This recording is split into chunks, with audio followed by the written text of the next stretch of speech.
We saw something we never could have imagined. A being made of stars. The entire galaxy, no, the universe maybe, compressed into the silhouette of one entity. It hadn't noticed us at first. We were as insignificant to him as the trillions of stars at its core. But when provoked, it came after us, like we were the most sought-after thing in the universe. I'd been scared before. Everyone has, but those past memories of fright were nothing compared to what we had just experienced. As if a black hole incarnate had come to exist and it wanted us gone. As if consuming us was its only purpose. I couldn't say why I felt that way at the time, but I'd known it was true. And with all this in mind, Sammy's vanishing was starting to feel like the least supernatural thing I would experience.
What the hell was that?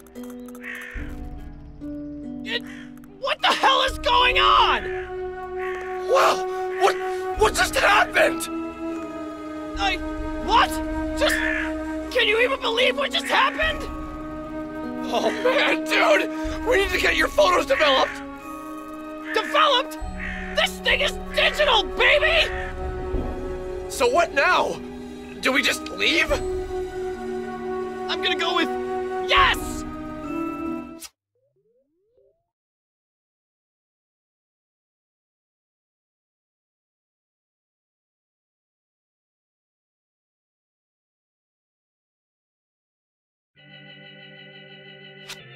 Once again, I had left the old factory, frightened and confused.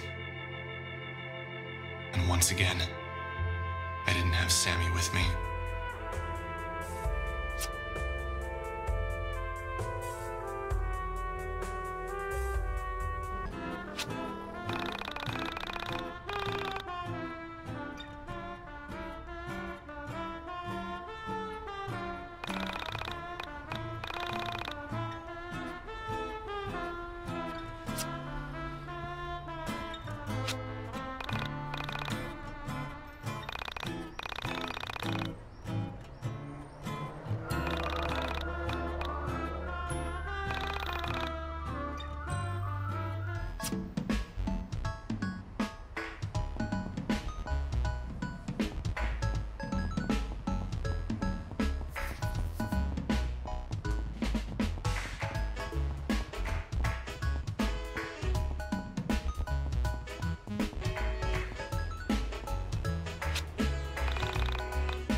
While we waited for Michael's camera to transfer the photos, we began to talk.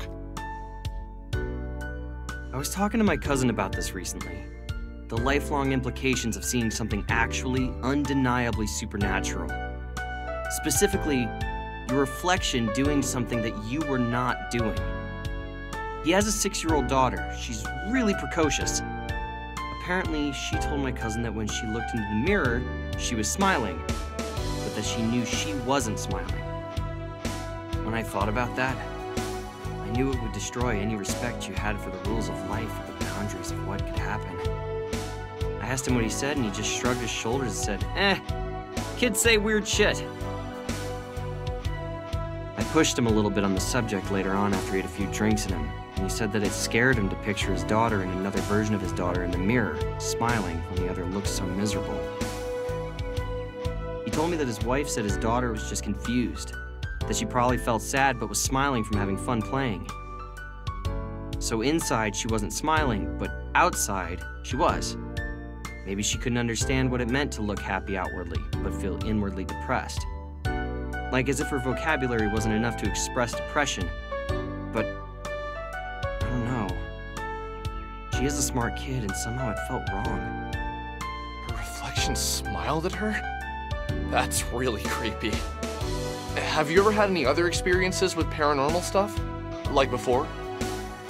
Not really. I've always had a bit of an interest in it. I always thought that these sort of things follow certain people around. Like there's something that picks a particular person and forces them to see all the weirdness that others miss out on. You just say that with a lot of affection. I don't know. It's just kind of been my thing for a while. Conspiracies, ghosts, missing people, things like that.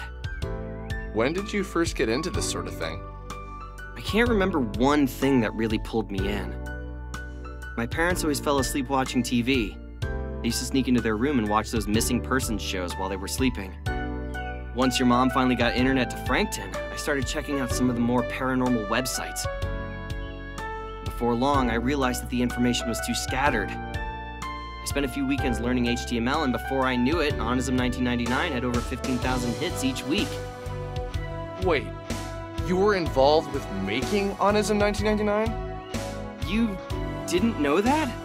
I figured that's why you kept talking to me about the missing Asian girl. No, I just needed to get all that off my chest. Look, Michael, I need to be entirely honest with you. But, yeah, just promise me you won't think I'm insane or anything. Okay, fair enough. What did you lie about?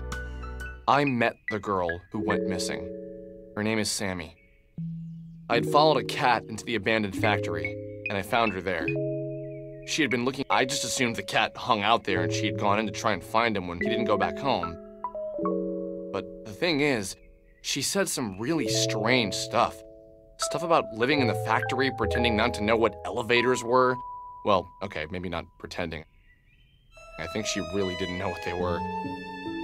There were weird gaps in her knowledge that I had interpreted as her being quirky, but now I wonder if there was actually something really wrong with her. You saw her yesterday, right? So you saw her after she went missing? That's actually a good thing, Alex. This means she wasn't taken by some serial killer or a rapist. It means she was swallowed up by a being made of stars and planets. How is that better? Fair enough. So what was her last name? Did she tell you that much? Maybe we can check online for a missing persons report. You could call the police and tell them you know where the video was taken. I don't know. There still is a part of me that thinks that, like... What, that you dreamed it? Dude, I don't know. That would be a pretty specific dream. So you think you went into the factory, came home, and then had a really realistic dream where you met a missing girl you hadn't seen before? But... you see, she didn't exactly look like the girl in the video. There was something skeletal about her appearance. Something otherworldly. Otherworldly? Yeah. Dude, just forget I said it. Did the pictures upload? Yeah. Let me pull them up. How is this possible? They completely distorted the photos! Holy shit! Okay, well, yeah. This is pretty otherworldly. It was as if someone had cracked an egg over my head, and what trickled out was hot dread, a feeling of pure anxiety. All of my fears were confirmed. What I was experiencing was real. There was no doubt about it.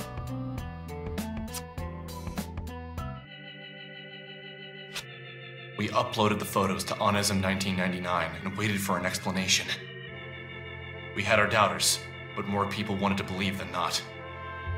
And with each reply, Sammy got pushed further away from the forefront of the discussion. I explained how the building was the same one from the Elevator Girl video, that everyone was more concerned by the creepy figures in the photo. Each time my little mailbox turned red, I slowly realized that everyone on this forum wanted the content to be true. They needed it to be. A few people tried to explain why the photos were distorted, but most people believed it to be ghosts, or the devil, or other stupid things like that. I considered myself something of a philosopher in college. I thought I had answers, but now that I've come face to face with the otherworldly, I know now that every person who tells you about spirituality, dead people, and all that have no idea what they're talking about. Someone told a lie and it somehow stuck. I told the truth, and it just gets muddied up by that same ancient myth. With the exception of my post, most of the things on that forum seemed like lies. That wasn't until about 2 weeks after my post, when a user posted something about a girl who could rip holes in time and space. I wouldn't have believed it myself, but he had photos, and we had seen the girl before.